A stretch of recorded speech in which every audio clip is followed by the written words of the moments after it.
Boa noite, pessoal.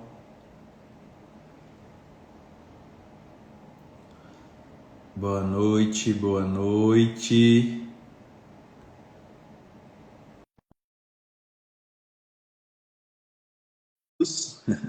Hoje a gente vai ter uma live com uma convidada incrível que é a Cíntia Freitas e a gente vai bater um papo. Opa! Boa noite, Cíntia. Tudo bem, Ícaro? Muito obrigada por essa live, para poder compartilhar aí com muitas pessoas a importância dos primeiros 1000 dias para os nossos pequenos. Eu que agradeço, é um prazer estar aqui com você hoje. Tenho certeza que vai ser um papo bem gostoso e a gente vai conseguir agregar muito aí na vida desses profissionais nesse meio pediátrico, né? Foi ótimo, a gente estava conversando ontem, que era tão difícil achar alguém assim na pediatria, né, Cíntia? Gente, é muito difícil, é solitário, viu, a pediatria. A gente brinca que o profissional que está na Eu vou pediatria desativar é um os comentários e depois eu ativo, porque senão fica tudo na tua cara, tá? Ah, tá bom, tá bom. A gente estava falando, eu e Ícaro, o quanto a pediatria ela é solitária, mas é de fundamental importância para o futuro dessa criança. E os profissionais que escolhem vir para a pediatria é um oceano azul de oportunidades. Então a gente precisa cuidar, né, dessa infância para, sem dúvida nenhuma, refletir positivamente no futuro delas, né? Sem dúvida, sem dúvida. É o começo de tudo, né? Então, assim, eu acho que nós temos. Eu brinco que a gente que trabalha com pediatria, estamos ali no caminho de tratar, eu chamo de disfunção, né? O que a gente trata com a terapia manual, mas a gente trata, eu vou falar sobre isso aqui com vocês hoje, mas a gente trata uma disfunção no momento que ela é só apenas uma disfunção, mas que se a gente não trata naquele momento, ela pode se tornar uma doença, né? Futuramente. A gente vai falar sobre isso hoje. Eu acho que não só a minha área, mas todas as áreas que trabalham com esse público pediátrico, nós estamos mais ou menos nesse mesmo barco, né? É resolver ali uma questão naquele momento antes que aquilo se torne um problema mais para frente na vida futura dessa criança, desse jovem, adolescente, adulto, né? Um problema maior se torne um problema maior, né? Sem dúvida nenhuma, verdade. E, Ícaro, eu vou pedir para você começar se apresentando aqui para as pessoas que são do meu Instagram que não te conhecem. E eu quero agradecer a sogra do Ícaro, porque ela, sabendo que a pediatria é solitária, quando ela soube que eu era da pediatria, ela falou assim: você precisa conhecer o trabalho do meu genro. Então, primeiramente, agradecer sua sogra. Ela falou. Hoje eu acho que ela nem tá sabendo. Na verdade, ela tá sabendo da live, mas amanhã é o aniversário da mãe dela, então ela tá resolvendo um monte de coisa. Mas ela já chegou falando: ó, conheci uma moça, ela trabalha com público pediátrico também, segue aí, e já me manda teu Instagram. Que legal, que Vamos lá. Então, bacana. meu nome é Ícaro Ramalho, eu sou fisioterapeuta e osteopata pediátrico e sou criador do método TEMAP, que é o meu método de terapia manual avançada pediátrica, tá? Onde eu ensino fisioterapeutas e estudantes de fisioterapia a tratar as disfunções pediátricas em até 4 atendimentos, se tornando aí referência dentro da pediatria, né? Então, hoje a gente vai falar um pouquinho sobre isso, como é que isso funciona, mas é basicamente isso que eu faço. Que maravilha. E assim, primeira coisa que eu fiquei muito surpresa é da questão do impacto de você já na graduação ter essa visão dessa técnica, né? Faz toda a diferença para se tornar um diferencial no mercado, já tendo essa visão, porque muitos se formam na fisioterapia, mas quando você se destaca tendo esse diferencial, essa visão. E outra coisa que eu também fiquei surpresa, que o Ícaro estava me explicando, que não precisa ter a especialização, né, Ícaro, com o seu método. Isso. Precisa ser apenas fisioterapeuta ou até os estudantes de fisioterapia, porque isso que você acabou de falar, a gente já consegue entrar no mercado de trabalho mais preparado, que a gente sabe que o mercado de trabalho é não é brincadeira, né? Então, infelizmente, ainda na nossa formação é tudo muito básico, sabe? A gente sai muito verde da nossa formação. Então, você já sair com esse conhecimento da sua graduação, a gente já consegue entrar aí anos-luz na frente de outros profissionais, por exemplo, porque a gente já tem um conhecimento muito específico de conseguir tratar esses bebês. Que incrível, né? Muito legal isso. E ainda mais o aprendizado para pediatria, ainda na graduação, é ainda mais raso, né? Então, aí, duplamente um destaque para o mercado. Que bacana. Sem dúvida, sem dúvida.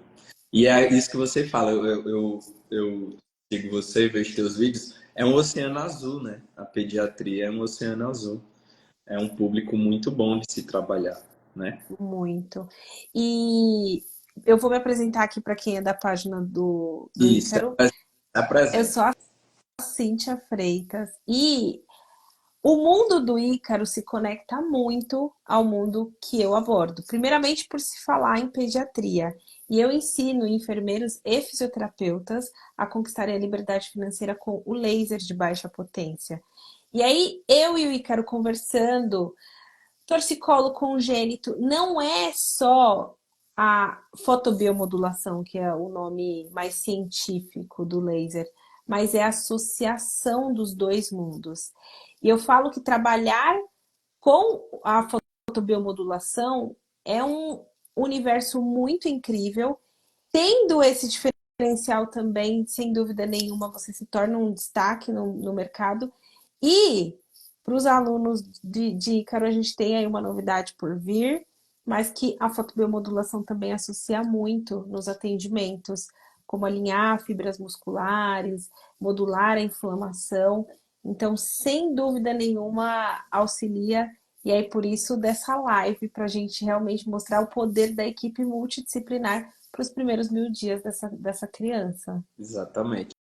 Inclusive, quando eu divulguei a live, teve alguns alunos meus que já vieram. Ah, eu tô fazendo o curso dela, é maravilhoso, tal, tal, tal. Tem uma aluna, a Júlia, e aí ela me mandou. Ela mandou uma mensagem agora, minha mulher até me mandou o print. Ela, eu conheço os dois mundos, é muito incrível, tal, tal, tal. Eu achei muito massa. Eu também recebi, Foi. viu? Eu recebi um direct assim. E, cara, ele é da minha cidade, ele é um profissional referência. Nossa, eu não perco essa live. Eu falei, que legal, que bacana, né? E é isso, todo mundo se encontra nesse universo de laser. Quem gosta, e muitas pessoas estão passando a olhar, até as pessoas que não gostam do universo, elas precisam estar prontas para receber essa criança no consultório, né? Que às vezes chega uma condição pediátrica onde o pai ou a mãe agenda e nem tinha o conhecimento que aquele profissional não atendia crianças. Então, a importância também do profissional estar pronto para uma demanda espontânea de pediatria, né, vindo no consultório. Sem dúvida. Muitas vezes os pacientes chegam aqui por uma queixa, sei lá, viu alguma coisa na internet, um vídeo, mas aí quando você tem um conhecimento, você começa a enxergar outras coisas ali que a gente precisa intervir, sabe? Isso é muito comum chegar no consultório, muito comum mesmo. Então a gente precisa ter esse conhecimento direcionado. Oi, Ícaro, o que mais chega aí no seu consultório? E mais ou menos a faixa etária? Você percebe que tem algumas condições tardias ou você acha que o que chega para você hoje está chegando mais precocemente?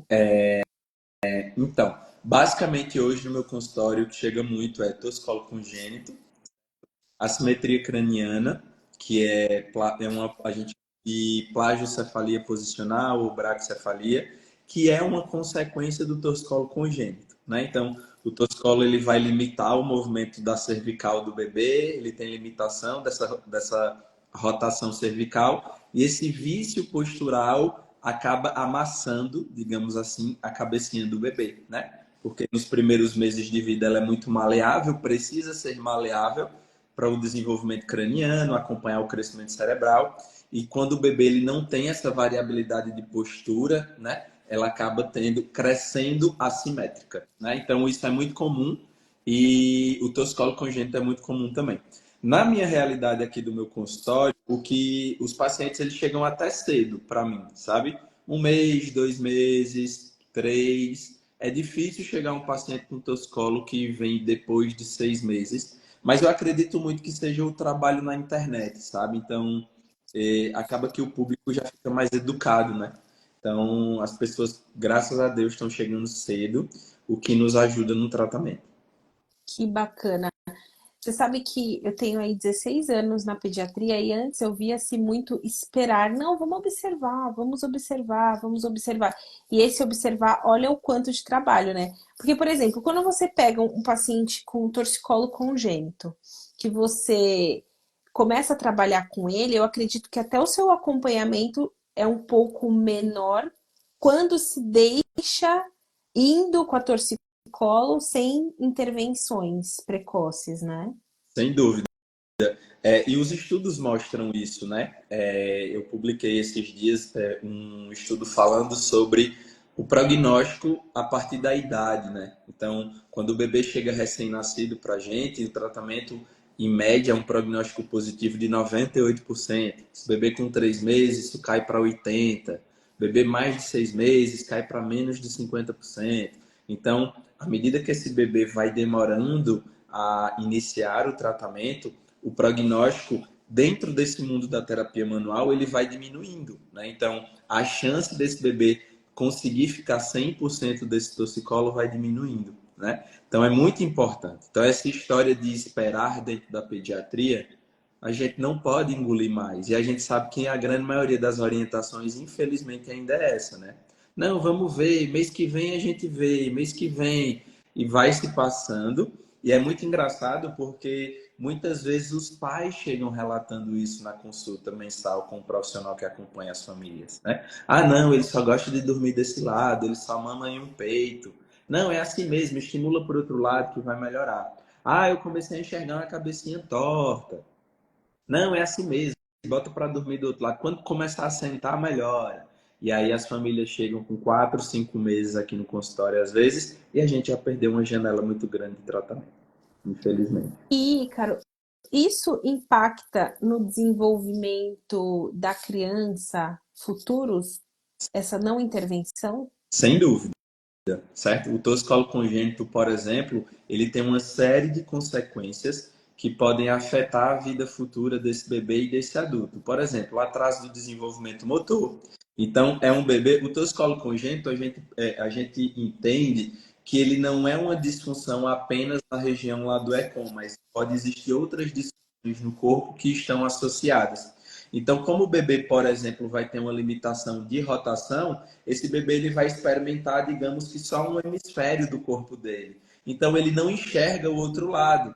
Como tudo nele ainda está sendo formado, ele não consegue fazer novas conexões neuronais para esse desenvolvimento motor acontecer, porque ele não conhece o lado esquerdo dele. Então meio que ele negligencia, por exemplo, o braço esquerdo, a mão, a perna esquerda. Ele não vai rolar para o lado esquerdo, ele só vai rolar para o lado direito, certo? Quando chega lá perto dos 3 meses que o bebê precisa fazer uma linha média, que é pegar os objetos para trazer para a boca, ele não vai conseguir, porque ele vai mexer mais um braço, o outro não, certo? Então, existe uma série de consequências. A assimetria craniana é uma consequência do torcicolo, e já tem estudos, Cíntia, falando inclusive do refluxo associado ao torcicolo. Olha que interessante, né? Então, assim, Gente, muito impacto. então é algo que realmente a gente precisa e é uma demanda que existe, certo? Tem estudos que mostram que cerca de 30 a 33% dos bebês apresentam torcicolo, ou seja, é uma demanda altíssima no nosso consultório. Então a gente precisa estar preparado para trabalhar com esse público, porque essa demanda existe. Nossa, e olha a dificuldade que deve ser desses pais de encontrarem um profissional capacitado e com esse olhar para os filhos. E eu falo que, assim, o que mais me dói na pediatria, e o que eu muito falo, é a demora para esses pais começarem a intervenção. Porque não é fácil. E o que os pais eles querem são profissionais com olhar para a pediatria.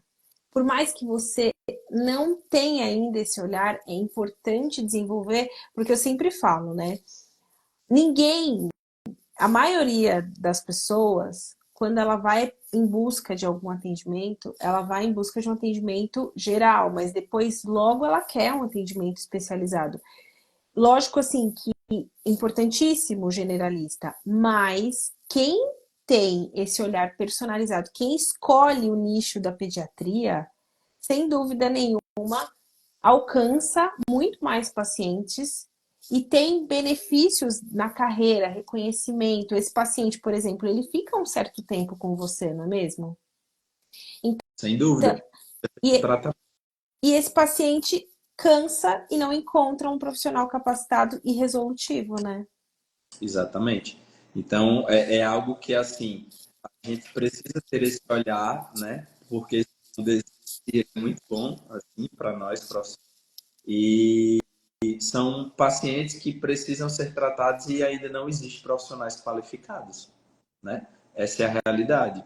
Existe uma demanda muito alta para poucos profissionais realmente capacitados, com esse olhar geral, é, entender esse paciente como um todo, entender que existem essas alternativas de tratamento, né? Parar e a gente sair desse limbo e daquela história de que é tudo normal, vai passar. Ah, é normal, com 3 meses vai passar, é assim mesmo. Ah, é normal ter cólica, vai passar, com 3 meses melhora. Ah, é normal ficar 10, 15 dias sem fazer cocô.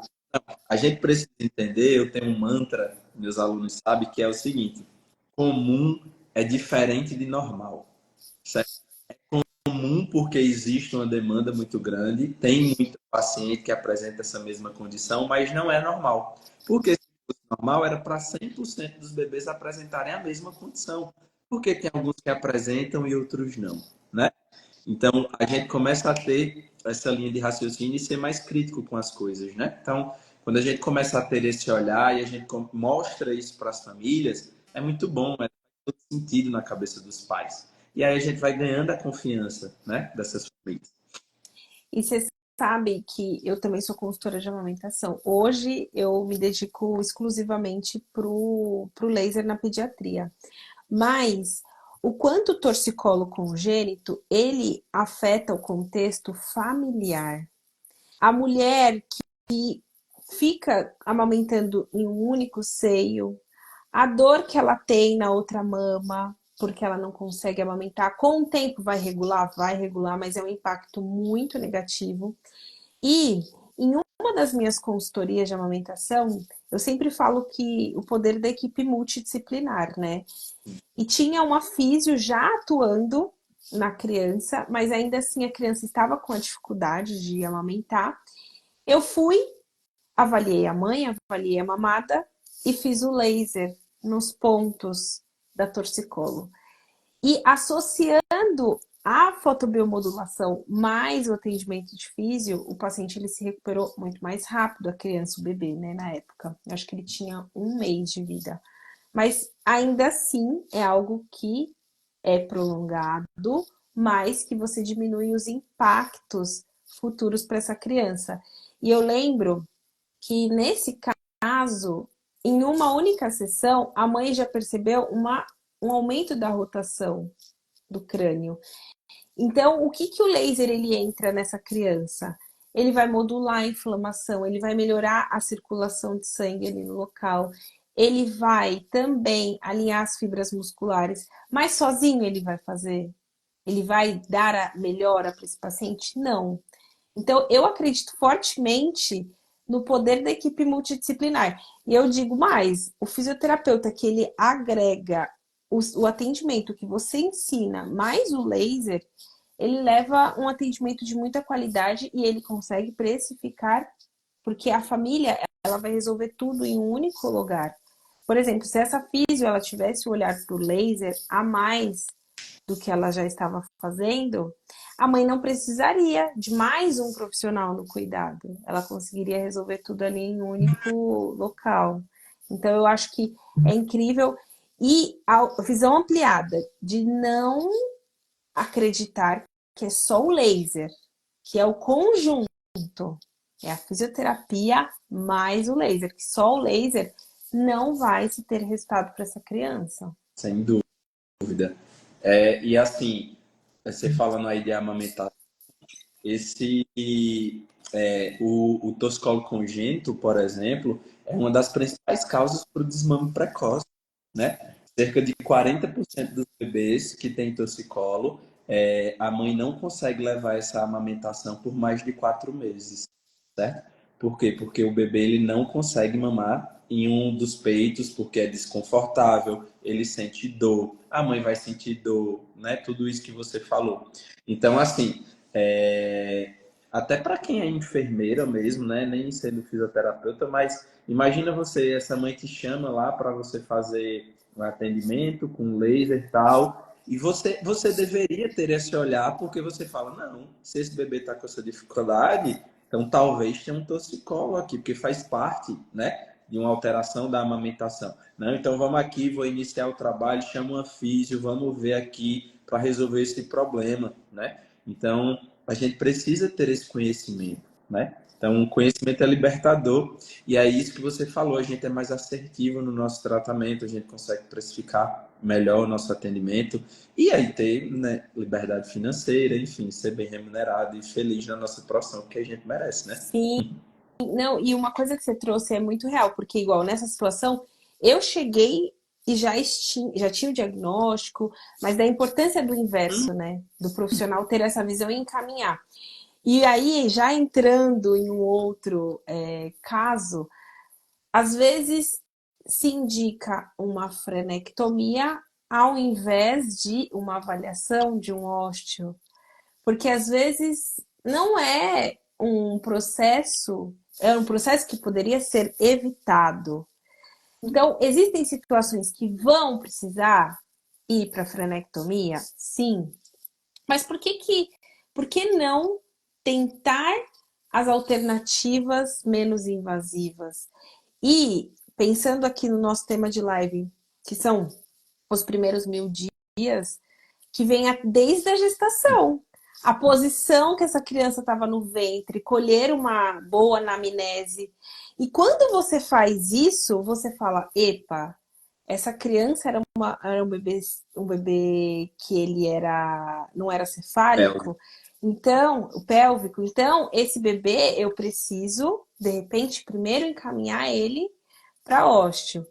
E aí se banaliza muito, né, o processo frené, frené, frené, e não se faz uma avaliação tão qualificada.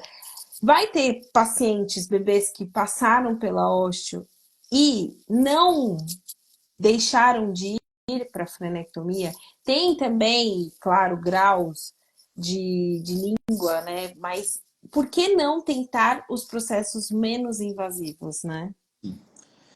É muito comum a gente ver pacientes, inclusive, que vão para a cirurgia que, na verdade, ele não estava preparado. Ele até pode ter uma indicação para fazer a frenectomia. Existe um teste que a gente precisa fazer, que é o teste da linguinha, e isso é pontuado e vai dizer se é um indicativo de cirurgia ou não. Mas muitas vezes a frenectomia ela está associada a um torcicolo. As duas coisas não têm relação, uma coisa não causa a outra, não tem nada a ver, tem nada descrito isso na literatura. Mas na nossa prática a gente vê muitas duas coisas em comum, tá? Juntas.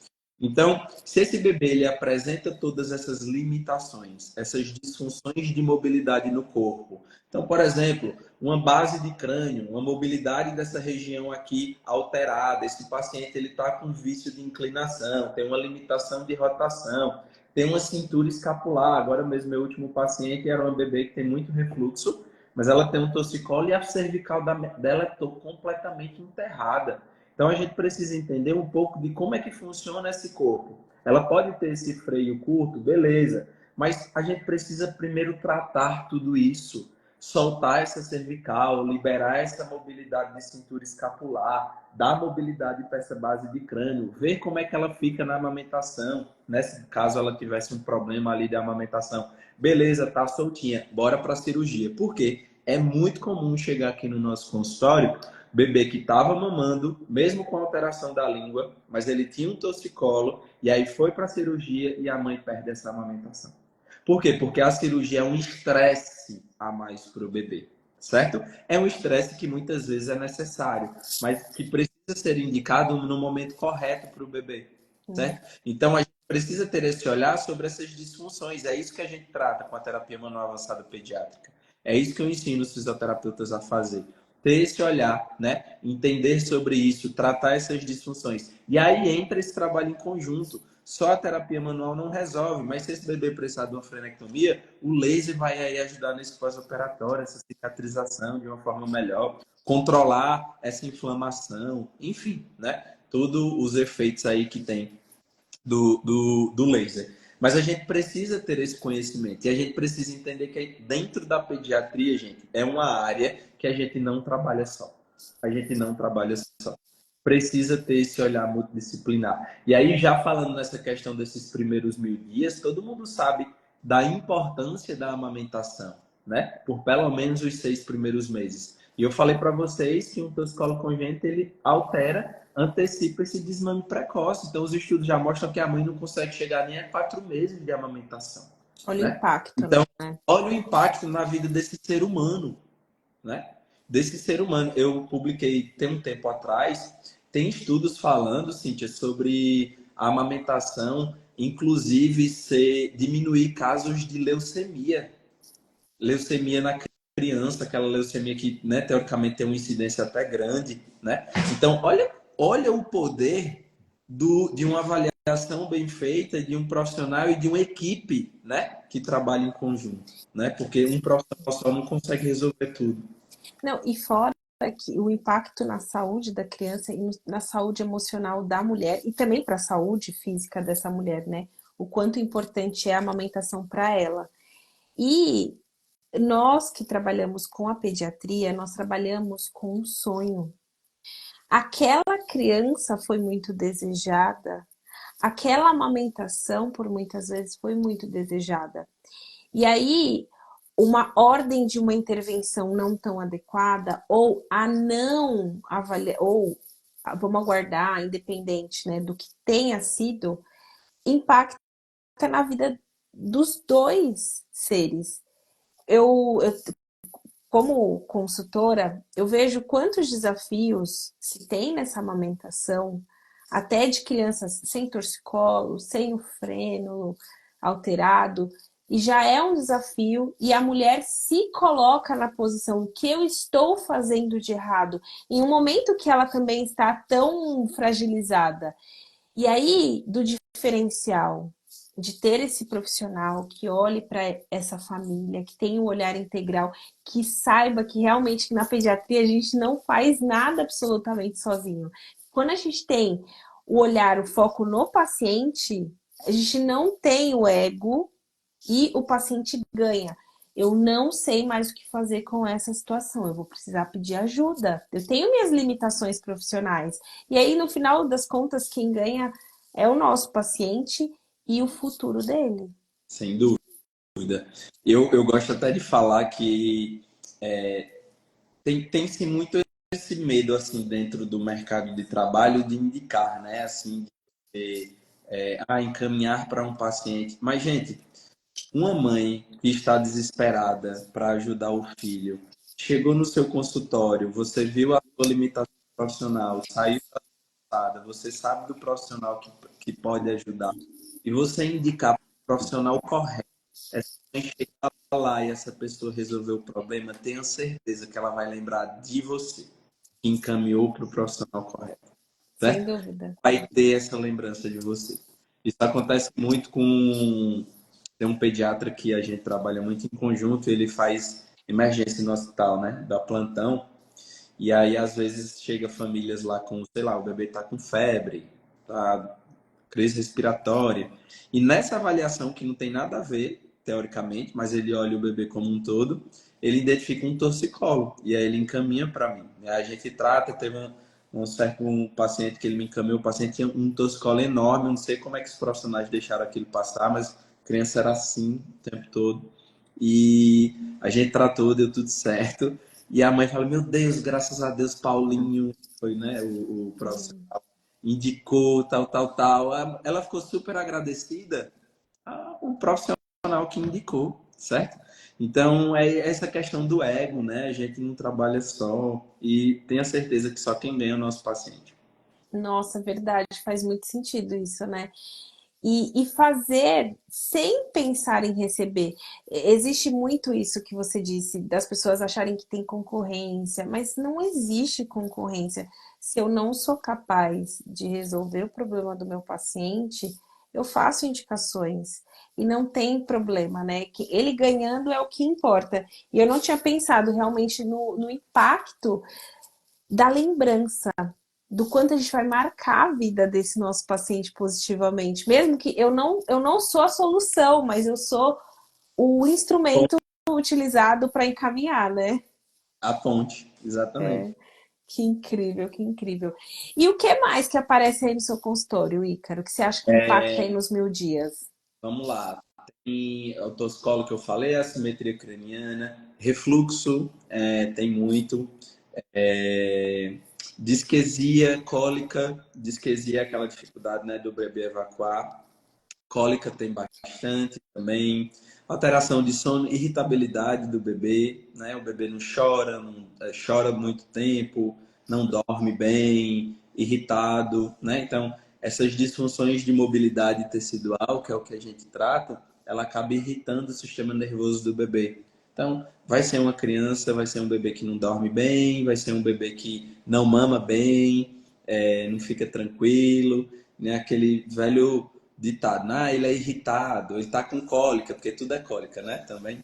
E aí a gente precisa saber avaliar. Mas basicamente o meu dia a dia é isso: é torcicolo, assimetria, cólica, disquesia, alteração de sono, é mais ou menos isso. E lesão de plexo braquial Ah, você tem? sim, lesão de plexo também, tinha esquecido. Lesão de plexo. Recentemente eu estou com muitos casos de lesão de plexo braquial, partos normais, né? Passou por alguma dificuldade e o paciente chega aqui com uma lesão de plexo, né? Então, recentemente, agora eu estou com 2 pacientes com lesão de plexo. Uma já está muito bem, graças a Deus, e a outra a gente está encaminhando para o melhor, mas está evoluindo também. Ai, que bacana. E tem, eu tava trocando figurinhas com o Ícaro, porque tem estudos da fotobiomodulação sobre a, a lesão de plexo braquial. Porque o laser, as três principais características dele é modular a inflamação, acelerar a cicatrização, e aí muitas pessoas associam acelerar a cicatrização à pele, mas são todas as estruturas. Então aí que entra a lesão do plexo braquial. E aí eu volto a dizer, É, o que adianta só a luz do laser? Não adianta, precisa ter o atendimento da fisio também, um olhar para a pediatria. perfeito. O nosso olhar, mais ou menos assim, para a lesão de plexo dentro da terapia manual é diferente da fisioterapia convencional, né? Então, Uhum. quando aconteceu o mecanismo de lesão ali, né, o esgaçamento desse nervo, aquilo ali gerou uma restrição naquela região e vai ter ali edema, vai ter restrição de mobilidade. Existe um tecido que recobre o nervo, que a gente chama de fáscia, né? E essa face ele recobre todo o nervo, então ela vai ficar enrijecida. Então vai chegar menos fluxo sanguíneo naquela região. A mobilidade, esse tecido ele precisa ter uma boa mobilidade porque precisa existir o deslizamento entre esse tecido e o nervo para essa condução nervosa acontecer adequadamente. Então, quando existe esse mecanismo aí da lesão traumática do plexo braquial, todas essas estruturas elas vão estar com essa disfunção de mobilidade. Então a gente trata essa mobilidade dessa região, limpa teoricamente essa condução. Se existe um edema ali, a gente também vai fazendo mobilização, que é para drenagem desse edema. E aí assim a gente vai começando a reestruturar e reconectar aí todas essas estruturas, devolvendo a função, né? E aí faz todo sentido, por exemplo, a gente usar o laser ali em conjunto para acelerar esse processo cicatricial dessa lesão que aconteceu, né? Que incrível, muito incrível o trabalho. E são movimentos bem sutis por conta da fáscia, né, mesmo. E O seu atendimento, ele basicamente ele vai em todo o corpo do paciente, ele envolve a fáscia? isso, a gente trabalha com As técnicas da terapia manual avançada pediátrica, que é o TEMAP, a gente consegue trabalhar toda e qualquer estrutura do corpo. Até os órgãos a gente consegue trabalhar. Então a gente trabalha ossos, articulações, fáscia, músculo, nervo. A gente consegue trabalhar com tudo isso. Ossos, né? Então é um toque super sutil e suave, bem gostosinho, o paciente adora, dorme na sessão. Não tem risco de machucar o paciente, porque todo o nosso mecanismo de tratamento é a gente conseguir corrigir as fibras de colágeno e elastina. Então, todo o nosso corpo é feito de colágeno e elastina. Toda a estrutura tem colágeno e elastina, porque em um momento tudo foi fácil, né? Então, quando a gente faz essas liberações miofaciais, por exemplo, que atleta gosta muito de fazer, aquele toque mais agressivo, a gente destrói fibras de colágeno. E o nosso corpo é super inteligente. Então, a gente sai ali levinho, tal, tranquilo, mas 2, 3 dias depois, aquele desconforto, ele volta. Por quê? Porque o nosso corpo entendeu, poxa, teve destruição de fibra de colágeno, bora depositar mais colágeno aí nessa região. Então, a disfunção de mobilidade, ela acaba voltando, né? Já no método, não. A gente trabalha com um toque sutil e suave, porque de vez de destruir fibras de colágeno, a gente remodela e dá uma nova memória para essa região. Então, os tecidos, eles têm memória tissular, que a gente chama. Então, quando a gente mantém um toque com sutil e suave por um tempo determinado, o corpo entende que aquele toque é gostoso, então as fibras relaxam. A gente consegue reorganizar essas fibras, entendeu? Então, por isso que é um toque muito sutil e bem suave, o bebê não sente desconforto e não tem perigo da gente machucar o nosso paciente. Pessoal da ortopedia, larga a ortopedia, é um trabalho pesado, cansativo, que você sai moído. É muito melhor trabalhar com essa técnica. E me fala uma coisa que agora fiquei curiosa. Quanto tempo você gasta atendendo seu paciente? Eu sei que tem uma anamnese do primeiro atendimento, primeira consulta. Aí, o mesmo paciente nas próximas consultas. Primeira a consulta e as demais consultas. Quanto tempo, mais ou menos? A primeira consulta, em média, eu gasto de 1 hora, 1 hora e 20, depende da demanda da família. Às vezes é uma família que a gente precisa conversar mais, né? Dar mais orientações. E do segundo atendimento em diante, gira em torno de 40 minutos. Nossa, que incrível. Gente, larga tudo e vai. Só vai para as técnicas manuais. E me fala uma coisa, Ícaro. Você existe muitos profissionais aí que fazem o que você faz em consultório na sua cidade ou não? Na minha cidade, especialista nessa área específica na pediatria, só tem eu. Ô, gente, olha isso, olha, o povo tá Não, marcando bobeira. falta profissional, aquilo que a gente estava falando no início, né? Existe uma demanda muito grande. Esse foi um dos motivos, inclusive, que eu criei o método TEMAP, porque eu atendo muito paciente que vem de... Eu já atendi paciente que viajou 1.200 quilômetros para ser atendido por mim. Você tem noção? Porque Você não tem backup? Você não tem ninguém para encaminhar seus é isso pacientes? que estou tendo agora, porque, né, foi uma das minhas... um dos motivos de eu criar o meu método foi exatamente porque eu não consigo acompanhar todo mundo e a gente precisa de profissionais qualificados. Então, tem muita família que vem porque já foi atendido por outros profissionais e não viu um resultado legal, porque não tem esse raciocínio, não tem esse conhecimento, e aí quer trazer. Ou eu recebo muita mensagem de mães: ah, você tem um aluno aqui em Minas Gerais, tem um aluno aqui em São Paulo, e aí eu vou encaminhando, né? Mas esse foi um dos motivos de eu criar o método TEMAP, foi para treinar esses fisioterapeutas. Que bacana, nossa, que incrível. E aí, volto a dizer, você está impactando os 1.000 primeiros dias dessa criança, porque, gente, olha quantos ganhos para o desenvolvimento dessa criança, né? Sem dúvida, sem dúvida. Que bacana.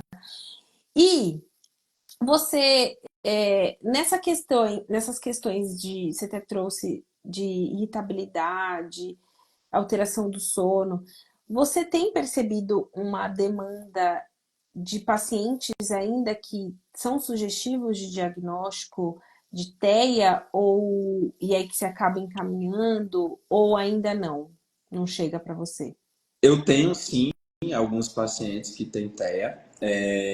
Não é a realidade assim do meu consultório, não é o meu público. Não porque eu não atendo, mas é porque é um paciente que demanda muitas terapias, né?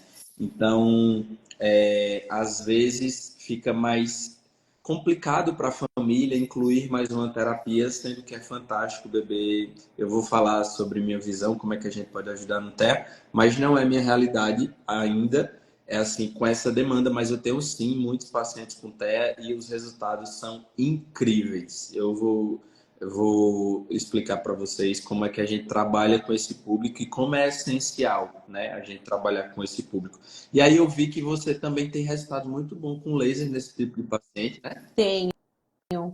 Hoje, quando a gente pensa no autismo, a gente vê ali achados de dificuldades de chegar à energia dentro da mitocôndria, uma anormalidade, né, da mitocôndria, neuroinflamação, o impulso sináptico também.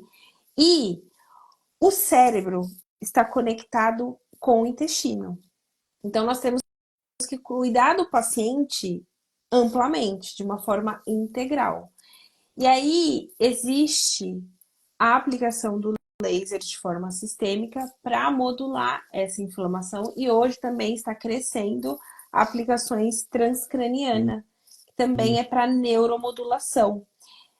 Inclusive, eu tenho um trabalho que eu estou levando para o congresso de laser lá em Londres, que é um caso de sucesso, que é um caso de um paciente que ele dormia das 2 horas da manhã até as 6 horas da manhã. Ele era super agressivo, irritado. Então, o que, que a gente tem hoje de achados na literatura? Melhora da irritabilidade e do sono. Mas o autista não é somente com a fotobiomodulação. Eu preciso que esse paciente ele esteja incluído em terapias para ele ganhar no desenvolvimento, na interação social, mas sem dúvida nenhuma, quando a gente associa o laser, a gente consegue fazer com que esse paciente ele durma melhor, ele fique menos irritado e que ele consiga fazer o que está sendo proposto nas terapias. Muito incrível. Achei muito incrível mesmo esse lado, né? Essa questão fisiológica do laser. Na nossa visão, existe. Eu trouxe até meu modelo anatômico aqui. Isso aqui é chama de meninges intracranianas, tá? É um modelozinho de papel, mas é um tecido facial, é a nossa dura mater que recobre todo o nosso cérebro, né? Então, imagina que aqui é o crânio, certo? E ela está inserida lá dentro do crânio e fixada nas nossas suturas. Então, elas se fixam nas suturas por baixo dos ossos e se fixam em pontos específicos do nosso crânio. Então, é ela que divide o hemisfério cerebral direito do hemisfério cerebral esquerdo, superior, inferior, enfim. E observou-se nos estudos da terapia manual que os pacientes que têm autismo, ele tem uma alteração anatômica dessas estruturas, dessa dura mater. Então, elas são mais enrijecidas, têm pouca mobilidade, certo? Então, isso acaba irritando o sistema nervoso do bebê, da criança e do adulto. Por quê? Porque imagina você, por exemplo, com um teraband amarrado na sua cabeça 24 horas por dia. Você vai querer toque? Você vai querer carinho? Você vai querer estar num lugar que tem muita zoada? Não, porque o seu sistema nervoso já está altamente irritado, entendeu? Então, com essas técnicas sutis e suaves que a gente vai fazendo, principalmente no crânio, a gente vai dando mais mobilidade e elasticidade para esses tecidos. Então, a gente vai literalmente dando mais espaço para esse sistema nervoso funcionar de uma forma melhor.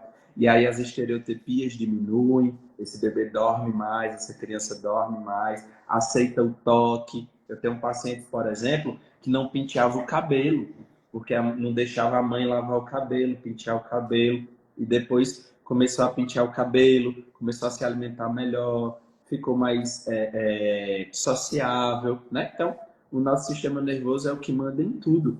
Que Se ele incrível! está funcionando bem, o nosso corpo não funciona bem.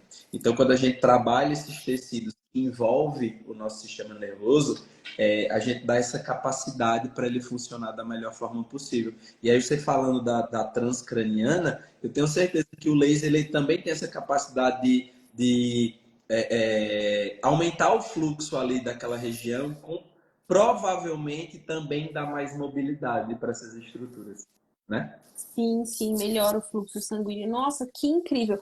E aí, mais uma vez, né, a importância. Tô atendendo meu paciente com autismo. Por que que ele não está melhorando? E eu sou muito da visão ampliada para o paciente. Como que está sendo a dieta dele? Será que é necessário uma suplementação? Ele está passando no pediatra, o pediatra está olhando isso. E aí, olha a importância de ir tentando de tudo, porque a área da saúde não dá para se dizer que tudo vai se aplicar para todos os pacientes. Eu posso ter um paciente que eu faça laser e que ele não responda da forma que eu desejava. Por isso, do entendimento de ampliar o leque de possibilidades para esse paciente. Que bacana, Sem viu? dúvida. É muito incrível. Maravilhoso. Uhum. E deixa eu ver, acho que eu separei aqui, acho que a gente conseguiu conversar tudo, né, É, Ícaro?